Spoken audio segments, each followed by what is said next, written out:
Donald Trump really believed he could escape the controversy surrounding his connection to Jeffrey Epstein. That if he ignored it long enough, it would simply disappear. But it hasn't. And it won't. The public deserves the truth, and accountability is long overdue. Whether it's public awareness campaigns, calls for transparency, or renewed legal scrutiny, people are not letting this story fade away. And now, a major legal development has just landed. One that could unravel everything Trump has tried to keep hidden about his ties to this case. We're going to break it all down, including how this latest move has reportedly caused real panic within Trump's circle. But before we dive in, please take a moment to like this video, and if you haven't already, subscribe to the channel. It really helps us keep doing this important work. Now, before we unpack the full legal impact and what it means going forward, I want to start with the lawmaker who's been turning up the pressure in Congress, Representative Adelita Grijalva, who just called out Speaker Mike Johnson for refusing to swear her in during a critical hearing. Friends, Adelita Grijalva, your Congresswoman-elect. I'm here in D.C., standing right outside of Speaker Johnson's office. I was certified today. Certified. That means the governor, the attorney general, and the secretary of state have all said, yes, she won. And now they're asking Speaker Johnson, demanding that he swear me in. So that's why I'm here. I came with a lot of my colleagues from the Democratic caucus and the Women's caucus. They all joined me in asking, demanding that I get sworn in. I'm going to be here for 2 days. Speaker Johnson, you want to swear me in? I don't want to say that this government shutdown is only about the Epstein investigation, because it's also about Donald Trump's ongoing inability to lead or negotiate effectively. The pain federal workers are experiencing right now, the furloughs, the missed paychecks, the instability, is not accidental. It's part of a broader political strategy pushed by Trump, Stephen Miller, and their allies. They claim this is about balancing the budget or cutting costs. But that doesn't hold up. Donald Trump is spending massive amounts of taxpayer money, tens or even hundreds of millions of dollars, on vanity projects like luxury renovations and overseas spending deals. It's deeply hypocritical. At the same time, Speaker Mike Johnson is using this shutdown to stall and delay, particularly the effort led by Representative Adelita Grijalva to move forward a critical discharge petition. That petition could force a vote in the House, one that would hold officials accountable and put every member on record about where they truly stand. This vote wouldn't just expose political hypocrisy, it could completely change the conversation. It would make clear who stands for transparency and who stands for cover-ups. And as Representative Jasmine Crockett recently made clear, this is about priorities. About whether our government protects the powerful or stands up for the people who actually make this country work. They asked us to trust them on the price of eggs, yet they've made it harder for Americans to buy any and all groceries. They asked us to trust them when it came to the cost of housing, but it's become more difficult to pay your rent or mortgage. They asked us to trust them when it came down to looking out for the best interest of our children. Yet we know that the cost to send your child to daycare or college has only increased. The only thing that I can tell you that we should trust the Republicans to do is to basically play in our faces.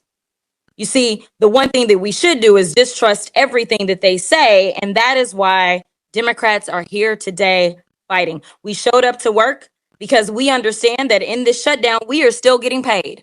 Unfortunately, those that work for the federal government are not going to be paid. They are about to miss their first checks. And so it is so interesting that someone can say, we're not going to show up to work. We're not going to do everything that we can to reopen the government. But yes, you must show up.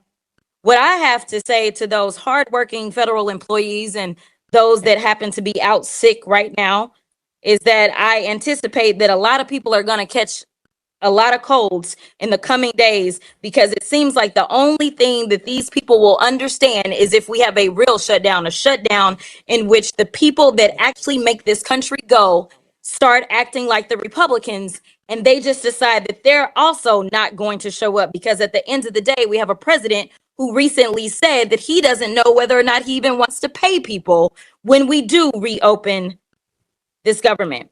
In just 8 months, Republicans have shattered an already broken public health system. Their one big ugly bill enacted the largest cuts to healthcare in American history. Texas, under Republican rule for over 30 years, already had the highest uninsured rate in the country. And now an additional 1.6 million Texans are projected to lose their health insurance. But I want to be clear about this. This isn't just about those that will lose health insurance, because at the end of the day, we all will be impacted. Everyone's healthcare costs will go up, and everyone may end up missing a hospital or a doctor because of the reckless policies of the Republicans. Just in my district, a 60-year-old couple making $80,000 a year would see their premiums increase by nearly $20,000. It is so clear what's happening in Congress right now. Obviously, in the House, Mike Johnson is just Donald Trump's little. And so he is stalling any real negotiation, any real talks. He's stalling the swearing in of Adelita Gralva. Why? Because he wants to make a scene. He wants to help Donald Trump, who can't negotiate in making a scene. He wants to cry, "Oh, illegal immigrants stealing your health care." Complete Mike Johnson, we all know this. Undocumented people, they're paying $100 billion in taxes every single year, going to Medicare, going to Social Security, going to unemployment programs they don't access. Do you know who's really stealing your health care? Donald Trump is, John Thune is, Mike Johnson is, Elon Musk is, Larry Ellison is stealing your health care. That's who. Wealthy, well-connected elites who are dumping it into their own pet projects, which for Elon is going to Mars, and hopefully he stays there. And for Larry Ellison, it's writing $16 million checks to the IDF and buying TikTok to defend Israel. That's it. And so Donald Trump is doing all of this again as a distraction from the Epstein files. But it's not working, because that distraction, what he's hiding, Adelita Gralva, yeah, it's getting blown up. Arizona's AG sends letter to Johnson demanding he swear in state's new House member. Arizona Attorney General Chris Mays has threatened legal action against Speaker Mike Johnson for delaying the swearing in of the state's newest U.S. representative. At the time of writing, Democratic Representative-elect Adelita Gralva had yet to be sworn into the House of Representatives. Gralva won a September special election after the seat was vacated when her father died battling cancer months earlier. The newly elected representative has been vocal into her support of the release of information on the case of deceased child trafficker Jeffrey Epstein. With her swearing in, she'd be a crucial vote in an attempt to force the House to release the files. Johnson has been accused of deliberately delaying her swearing in to prevent the release of the Epstein files. When confronted, however, the Speaker insisted that Gralva was welcome to be sworn in whenever she requested. Her requests had gone unanswered. A complete lie.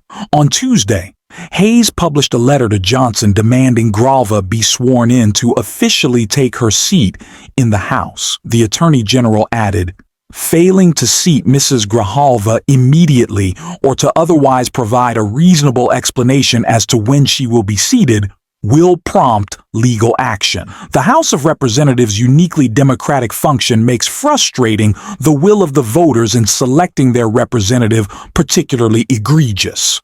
Hayes also slammed Johnson and his staff for providing ever-shifting, unsatisfactory, and sometimes absurd stories as to why Ms. Gralva has not yet been sworn in.